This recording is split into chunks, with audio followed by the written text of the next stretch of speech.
Shalom untuk kita semua.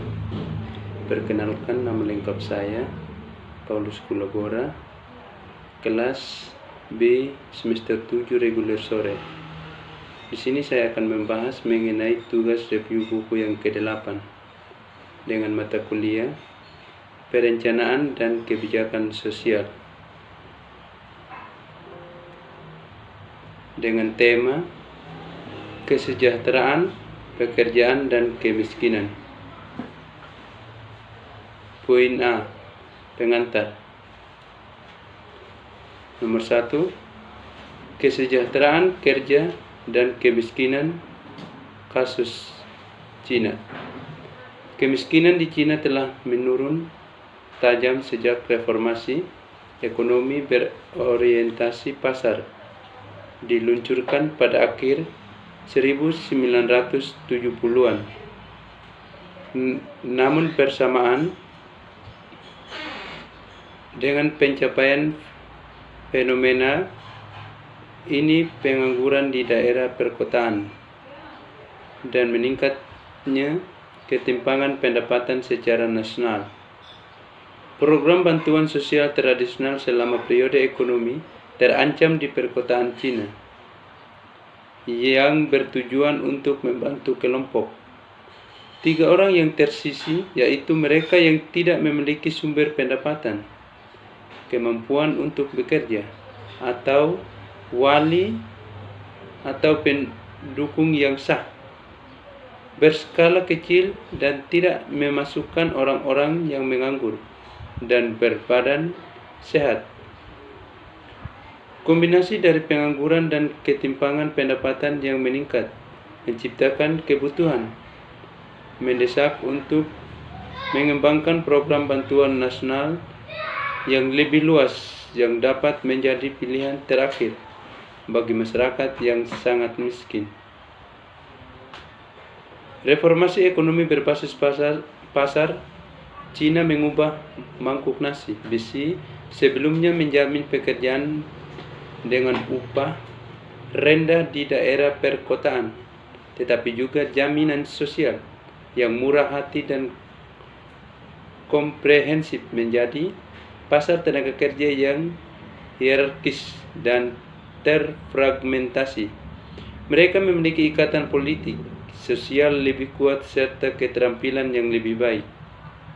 Bertahan dan berkembang di pasar tenaga kerja, sementara mereka yang memiliki latar belakang kurang menguntungkan tertinggal. Selain itu, sistem kesejahteraan sosial Tiongkok pasca reformasi sebagian besar bersifat regresif, dengan mereka yang memiliki pekerjaan lebih baik dan pada posisi yang lebih tinggi menerima tunjangan sosial yang jauh lebih baik. Sebuah survei pada 2013 menunjukkan bahwa keluarga perkotaan berpenghasilan rendah membayar 72% dari biaya pengobatan mereka. Reformasi pasar ekonomi Cina dan reformasi kebijakan sosial yang serentak telah meninggalkan kaum miskin kota. Di satu sisi, banyak kaum miskin perkotaan baru yang awalnya memiliki sedikit keterampilan atau kesehatan yang buruk sehingga tidak kompetitif di pasar tenaga kerja dan menerima upah rendah atau tetap menganggur. Di sisi lain, reformasi kebijakan sosial menggeser tanggung jawab asuransi sosial dari pengusaha, terutama badan usaha milik negara BUMN, untuk dibagikan kepada pengusaha, pegawai, dan pemerintah. Dalam proses ini, manfaat sosial yang didistribusikan secara merata sebelum menjadi lebih terkait erat dengan status pekerjaan sektor dan posisi seseorang. Mereka yang memiliki pekerjaan yang kurang stabil dan peringkat lebih rendah paling menderita, kehilangan banyak tunjangan sosial, dan harus menyumbangkan sebagian besar pendapatan mereka untuk asuransi sosial. Akibatnya, sistem kesejahteraan sosial secara keseluruhan benar-benar bekerja untuk memperbesar kesenjangan pendapatan pasar dan berfungsi sebagai kekuatan regresif de facto. Sebagaimana terlihat dalam analisis dekomposisi rinci ketimpangan pendapatan oleh Gao dan Riskin pada tahun 2009 dengan menggunakan data survei rumah tangga nasional, mereka menemukan bahwa semua kategori manfaat sosial utama, termasuk pensiun, asuransi kesehatan, perumahan dan makanan, memainkan peran yang tidak setara, mengangkat posisi relatif orang kaya dan menurunkan posisi orang miskin.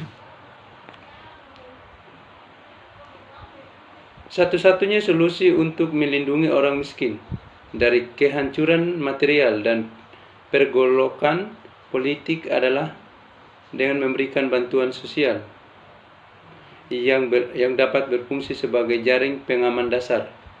Bukti empiris mereka menunjukkan bahwa bantuan sosial adalah satu-satunya manfaat sosial pemerataan yang membantu mengangkat posisi relatif orang miskin.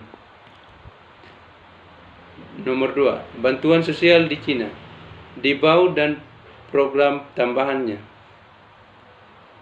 Program bantuan sosial utama Cina di BAU diperkenalkan pada tahun 1993 di Shanghai. Sebuah program jaring pengaman anti kemiskinan di BAU diciptakan untuk mengatasi meningkatnya kemiskinan perkotaan pada awal 1990-an dan diterapkan secara nasional di daerah perkotaan pada tahun 1999. Sejak itu di BAU telah mengalami perluasan yang signifikan dalam cakupan dan manfaatnya menjadi program bantuan sosial yang dominan di Cina dan berfungsi sebagai kekuatan redistributif progresif. Berdasarkan pengalaman perkotaan ini, di BAU diterapkan secara nasional di daerah pedesaan pada tahun 2007. Sebagian untuk mengatasi kesenjangan perkotaan sampai pedesaan yang semakin meningkat dalam standar hidup dan kelembanan yang mengkhawatirkan kondisi kesejahteraan sosial di pedesaan Cina. Nomor 3, konteks global, bantuan sosial di seluruh dunia. Sejak tahun 1990-an, ada semakin banyak program transfer tunai bersyarat dan tidak bersyarat di negara berkembang dan maju yang bertujuan untuk mengurangi kemiskinan dan mendorong pembangunan manusia. Hal ini pada gilirannya menyebabkan pengeluaran yang rendah untuk pendidikan dan kesehatan anak-anak dan memperkuat transmisi kemiskinan antar generasi. Juga terbukti bahwa pilihan sulit sehari-hari yang terkait dengan kemiskinan mengalihkan perhatian orang miskin dari perencanaan jangka panjang, misalnya pendidikan anak-anak, dan menjaga aspirasi mereka pada tingkat yang rendah. Dengan melakukan transfer tunai tergantung pada investasi manusia, efek dari program CCT telah dievaluasi secara ketat dalam literatur. Sebagian karena pengaturannya memungkinkan penggunaan uji coba terkontrol secara acak RCT untuk tujuan evaluasi, dan sebagian karena fokus pada hasil perkembangan manusia. Tinjauan evaluasi program CCT di beberapa negara telah mendokumentasikan efek positif yang jelas pada peningkatan partisipasi sekolah, peningkatan perawatan kesehatan preventif, dan konsumsi rumah tangga yang lebih besar, terutama konsumsi makanan yang lebih bergizi. Sekian dan terima kasih. Tuhan memberkati kita semua.